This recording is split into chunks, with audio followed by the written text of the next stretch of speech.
Yo, yo, yo,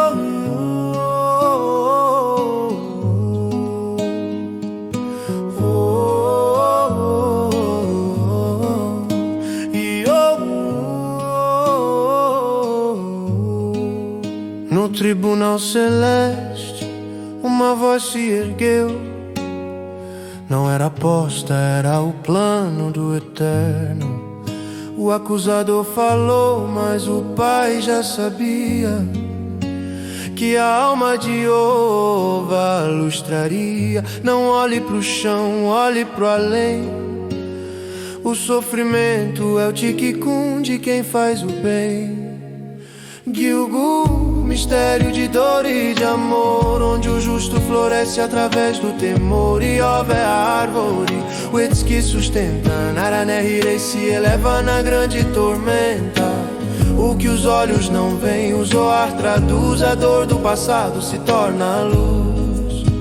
Moshe enviou os espias pra ver. Ayesh Baetz, o que vamos saber? Não era planta nem fruto no chão, era o tzadik, a pura proteção. Enquanto ele vive, a terra é guardada pela alma do justo, a porta sagrada. Fogo preto no branco, a letra acendeu. O que era inimigo em luz converteu. Oye, vivir o segredo profundo, o pilar do tzadik sustentando o mundo. Não é castigo, é purificação. O ouro provado no fogo da aflição. Gilgul, mistério de dor e de amor, onde o justo floresce através do temor. E Ova é a árvore, o Etz que sustenta. Naranerhirei se eleva na grande tormenta. O que os olhos não veem, o Zohar traduz. A dor do passado se torna a luz. Não é o fim, é só recomeçar. No ciclo das almas, o Gilgul a girar.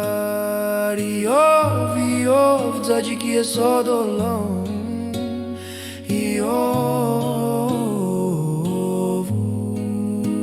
Bivei didin shel ma'ala kol nishma lo haya himur zerat zon Hashem המקטרג דיבר הרהב יד שנשמתי והאור תביאו תביט למטה, תביט למעלה הסבהו צ'יקיקון לאו זה טוב גילגול סוד של כאבי הרבה שמה הצדיק פורע מתוהירה יובו העץ היסודי שטומן הרנאירי מתעלה בתו השרה מה שהעין לא רואה הזוהר מגלה הכיף של העבר לאור נפל משה שלל מרגלים לראות היש בעץ מה נדע היום לא היה זמר לא פרי באדמה זה היה צדיקי הגנה שלמה כל עוד הוא הרי הארץ שמורה על ידי נשמת הצדיקי השער הקדוש אשר אורה גבי לבנה עוד תאירה הנשמע הבינה אויב נהיה איוב הסוד העמוק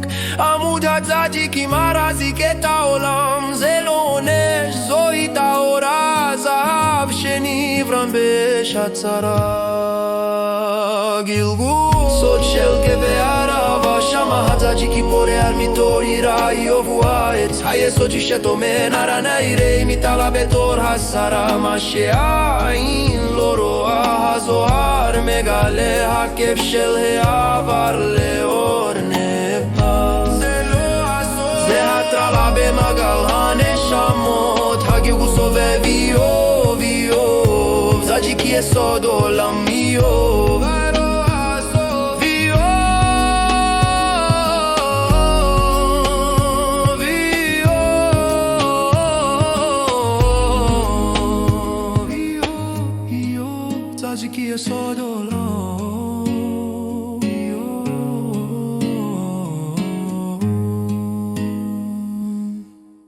Antes da gente nascer, a nossa alma faz uma espécie de juramento, né? Seja justo e não seja mal. Simples, direto. Exato. Parece simples. Mas logo depois vem um aviso que, assim, dá um nó na cabeça. Ele diz, mesmo que o mundo inteiro te chame de santo, aos seus próprios olhos se considere como se fosse mal. E é aí que a coisa toda complica. Porque na prática isso parece uma armadilha, né? Totalmente. Parece uma receita para ansiedade e não para espiritualidade. Como é que alguém consegue, sabe, se esforçar para ser uma pessoa boa, para servir a Deus com alegria, se a instrução é basicamente para se sentir mal consigo mesmo o tempo todo? A pessoa trava? Trava. E é por isso que hoje a nossa análise vai mergulhar num texto incrível de Moran Andrei Klein Rosa sobre o livro Tânia, que promete uma saída para esse labirinto. E aparentemente a chave é uma única palavra: Benoni. O Talmud fala uma coisa e a Mishnah parece falar o contrário. Mas o autor do Tânia, Walter Hebb, ele propõe algo radical. Ele diz que o problema não é qual conselho seguir, mas a nossa própria definição do que é ser bom, mal ou intermediário. Ah, Ele vai virar essas categorias de cabeça para baixo. E ele usa uma lógica que vem da Cabala, que foca não no que a gente faz, mas em quem a gente é por dentro. ok, vamos desempacotar isso. Então, a fonte apresenta um espectro da condição humana.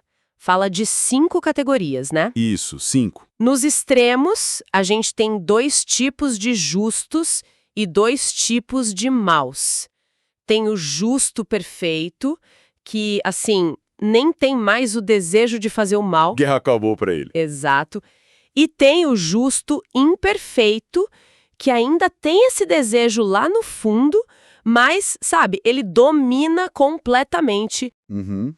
E do outro lado, o mal que prospera, que ainda tem uns lampejos de arrependimento, e o mal que sofre, que já está assim, totalmente entregue à sua natureza egoísta.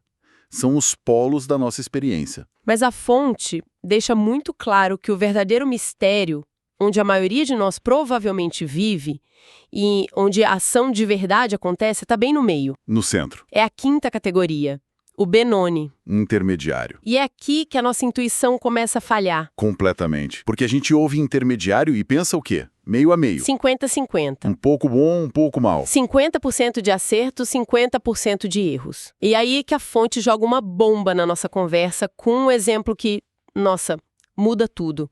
Ela fala de Raba, um dos maiores sábios do Talmud. Um gigante. Da morte não conseguia se aproximar dele, porque a boca dele não parava de recitar palavras da Torá. 1 segundo sequer. Inacreditável. Pois é. E esse homem, Rabá, disse sobre si mesmo: eu sou um Benoni. Uau. Peraí, Rabá, o cara que era praticamente intocável. Ele se considerava mediano? Isso vira a mesa completamente. O que nós somos, então? E essa é a reação que o autor do Tânia quer provocar. É chocante, né? Se Rabá, com um comportamento impecável, se via como intermediário, então a nossa definição de intermediário tá... Fundamentalmente errada. Exato. Mas peraí, isso não faz o menor sentido. Como alguém pode ser intermediário se nunca erra? A própria palavra sugere uma mistura, um equilíbrio entre acertos e falhas. A definição não bate com o nome. Esquece o placar de ações. Esquece isso. A diferença entre o tzadik, o justo, e o Benoni, o intermediário, não está no comportamento externo. Do lado de fora, os dois podem ser idênticos, impecáveis. A diferença é o que acontece na arena interna, na mente e no coração. Ah, então o campo de batalha não é o que a gente faz, mas o que a gente sente vontade de fazer. Precisamente. O tzadik é o veterano de guerra que já venceu a batalha final. Ele transformou a natureza dele, eliminou o inimigo interno. O desejo pelo mal não existe mais para ele.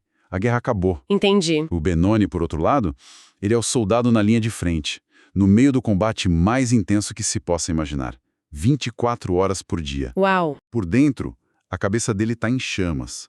O desejo pelo mal, o egoísmo, a preguiça, a raiva, tudo isso está lá, gritando com força total.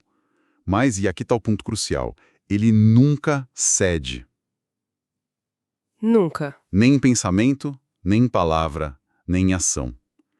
Ele é um guerreiro eterno, que vence todas as batalhas, uma por uma. Mas ele sabe que a guerra nunca termina. Agora eu entendi. É como, sei lá, quem tá tentando largar o açúcar. Por fora a pessoa tá firme, recusa o bolo, bebe o café amargo, o comportamento é perfeito. Comportamento de tzadik. Exato. Mas por dentro a cabeça dela tá gritando, eu quero um brigadeiro. O comportamento é de tzadik, mas a mente tá no meio da batalha. Isso é ser um Benoni. Que analogia perfeita. É exatamente isso. E agora a declaração de Rabbah faz todo sentido, né? Total. Ele não estava sendo falsamente modesto. Ele estava fazendo um diagnóstico preciso. Olha, meu comportamento é impecável. Eu controlo cada impulso. Mas a guerra dentro de mim contra o meu ego ainda não foi vencida em definitivo. Eu sinto a luta todos os dias. Ele se via como um soldado, não como um general que já declarou vitória. Ok, se a batalha é interna e constante, mesmo para os maiores sábios, quem são os combatentes? Da onde vem essa guerra sem fim dentro da gente? Para explicar isso, a fonte nos introduz a um conceito fundamental da Kabbalah. Pensa nisso como ter, tipo, 2 sistemas operacionais rodando na mesma máquina ao mesmo tempo. 2 sistemas operacionais, gostei disso. Cada judeu, segundo Tânia, possui 2 almas. 2 naturezas distintas que estão num cabo de guerra constante pelo controle da nossa vida, dos nossos pensamentos, palavras e ações. E qual é o sistema básico, aquele que já vem de fábrica? Esse seria a Nefesh Habahamit, a alma animal. A fonte explica que a origem espiritual dela é um lugar chamado Kelipat Noga. Kelipat Noga? Isso, que se traduz como casca brilhante. É uma realidade que não é pura luz nem pura escuridão, mas uma mistura das 2 coisas. Fisicamente, ela mora no sangue, e a função principal dela é manter o corpo vivo. Instinto de sobrevivência. Comer, dormir, se proteger, é o nosso instinto. É o sistema focado no Harber, basicamente. Faz sentido. Exato. Mas como ela vem dessa casca brilhante, que é uma mistura, ela é a fonte de todos os nossos traços de personalidade, tanto os bons quanto os maus. A fonte usa uma analogia fantástica para mapear os defeitos que nascem dela, associando-os aos 4 elementos. E isso deixa tudo muito concreto, né? O elemento fogo que sempre sobe. Gera o orgulho, a raiva, aquela vontade de explodir no trânsito, de se colocar acima dos outros. A água que se espalha e faz tudo crescer gera o desejo insaciável por prazeres. É a Black Friday chamando, a necessidade de ter sempre mais e mais. Exato. O ar, que é volátil, gera a futilidade. É ficar rolando o feed do Instagram por horas sem ver nada. A conversa fiada, a zombaria. E a terra, que é pesada, inerte, gera a preguiça, a melancolia. É aquele domingo que você não quer sair do sofá de jeito nenhum. É o mapa perfeito da nossa psicologia instintiva. Mas aqui vem uma nuance crucial que a fonte ressalta. Qual? Como essa alma animal em Israel vem daquele pato nogá, a tal casca que contém brilho, ela não é puramente egoísta. Esse sistema operacional básico já vem com algumas features positivas instaladas de fábrica, Ah, é? Tipo o quê? como a misericórdia e a benevolência. Existe uma compaixão natural ali. Interessante. Então a luta contra o egoísmo é real, mas o acesso ao altruísmo também já faz parte do pacote básico. Exatamente. O que nos leva a uma parte da fonte que é muito técnica e que a gente precisa abordar com muito cuidado. Certo, vamos lá. Agora, a gente precisa entrar num terreno que a fonte aborda que é muito complexo, quase esotérico. A linguagem é de outra época e pode soar estranha ou até problemática hoje se a gente tirar de contexto. Uhum. É fundamental entender que o que vem a seguir não é um julgamento de valor sobre pessoas, mas uma tentativa da Kabbalah de mapear diferentes jornadas espirituais. Ok, o aviso foi dado. O que o texto diz? Ele faz uma distinção técnica sobre a origem espiritual das almas. De acordo com essa visão, as almas das nações do mundo derivam de outras cascas espirituais, que são descritas como impuras, ou seja, sem aquela mistura de bem que aquele Patnoga possui. E isso é usado para explicar uma citação muito dura do Talmud, que diz: a bondade das nações é pecado. Opa, peraí. Essa frase é pesadíssima. Soa muito ofensiva, para dizer o mínimo. Como é que a gente pode sequer começar a entender isso de uma forma que não seja um preconceito absurdo? Sua reação é a correta, e é por isso que o cuidado é necessário.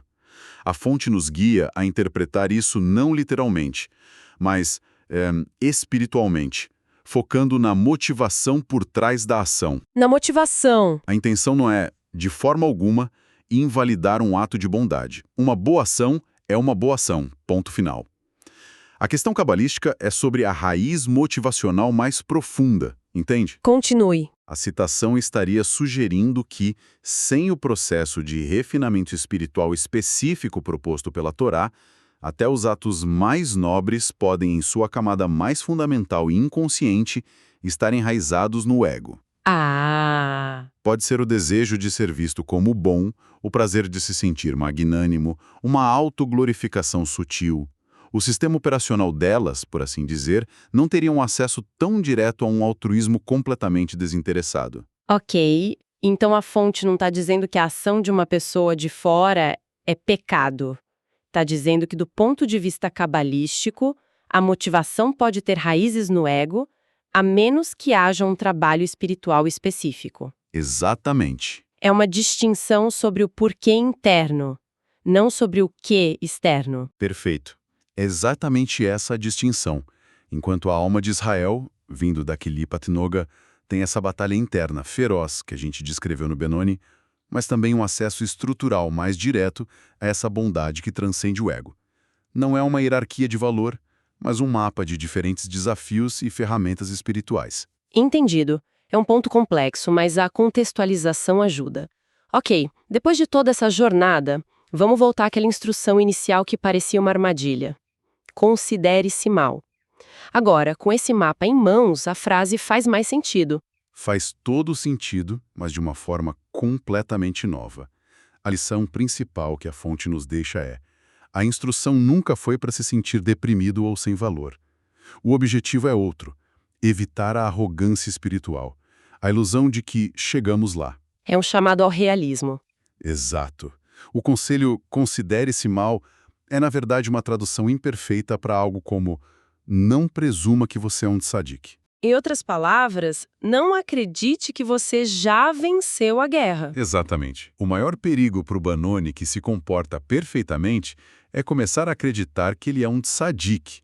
No momento em que ele pensa, pronto, venci, o inimigo não existe mais, ele baixa a guarda, relaxa a vigilância. E aí ele cai. É nessa hora que a alma animal, o ego, dá o bote e o derruba. Então, a verdadeira humildade aqui não é se sentir um lixo, mas reconhecer a sua realidade interna. Sim.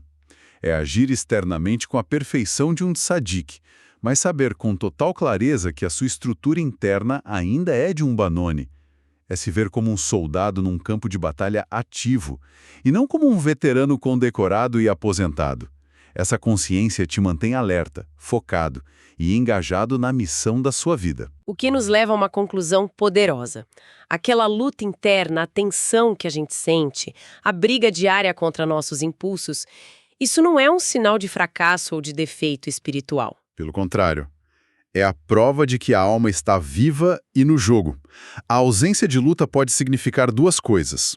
Ou você atingiu o nível raríssimo de um tzadik, ou, o que é muito mais provável, você desistiu de lutar e se entregou. Nossa! Portanto, a batalha em si, o conflito, é o maior sinal de saúde espiritual que existe. É uma mudança de perspectiva total.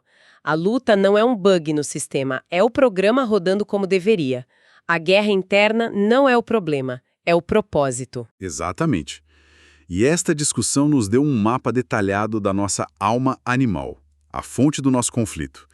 Isso levanta uma questão importante para a gente levar para casa. Se esta é a natureza e a força de um dos nossos sistemas operacionais, que tipo de poder, propósito e perspectiva a nossa segunda alma, a alma divina, oferece para nos guiar nessa batalha? No tribunal celeste uma voz se ergueu. Não era aposta, era o plano do eterno. O acusador falou, mas o pai já sabia que a alma de Jeová lustraria. Não olhe pro chão, olhe pro além. O sofrimento é o ticucum de quem faz o bem. Gilgul, mistério de dor e de amor, onde o justo floresce através do temor. E houve a árvore, o Etz que sustenta.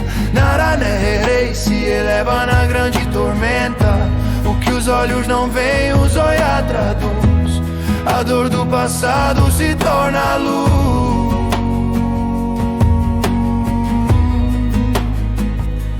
Moshe enviou os espias pra ver Hayesh Baetz, o que vamos saber? Não era planta nem fruto no chão, era o tzadik, a pura proteção. Enquanto ele vive, a terra é guardada pela alma do justo. A porta sagrada, fogo preto no branco, a letra acendeu. O que era inimigo em luz converteu. Oye Virayov, o segredo profundo, o pilar do tzadik sustentando o mundo. Não é castigo, é purificação, o ouro provado no fogo da aflição. Gilgul, mistério de dor e de amor, onde o justo floresce através do temor. Iov é a árvore, o ex que sustenta. Narané Hirei se eleva na grande tormenta. O que os olhos não veem, os olhar traduz. A dor do passado se torna luz.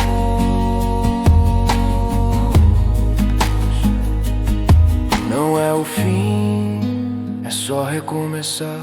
No ciclo das almas o Gilgul a girar. Tzadik é só dolão.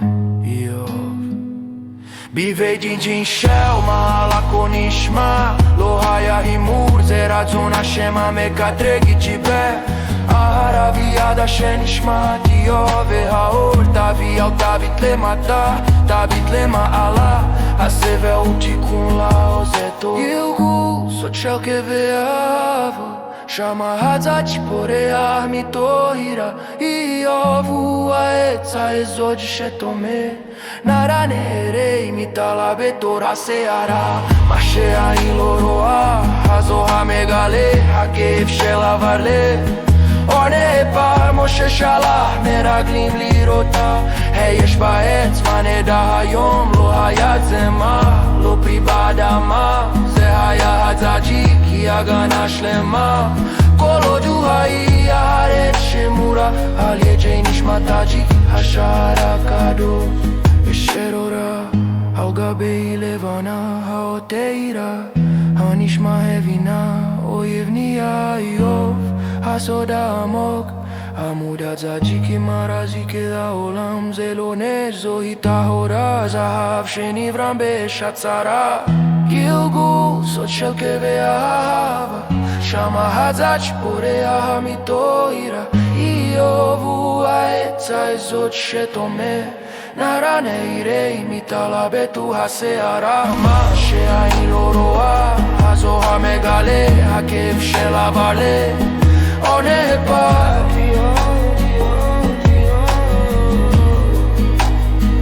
זה לא הסוף, זה הטרלה במעגל הנשמות. הגלגול סובל.